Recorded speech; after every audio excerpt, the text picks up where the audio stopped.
શું નામ છે? ધ્રુવીબેન. હવે કયા ધોરણમાં ભણો છો? પહેલા ધોરણમાં.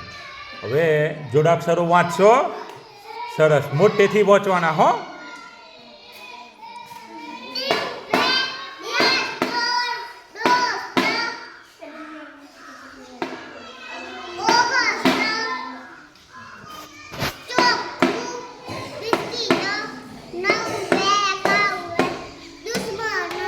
સરસ.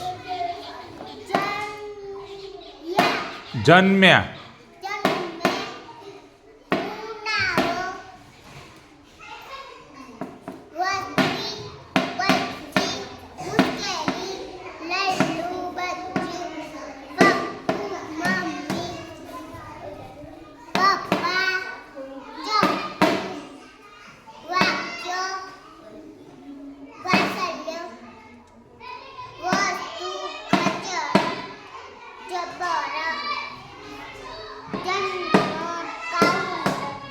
સરસ.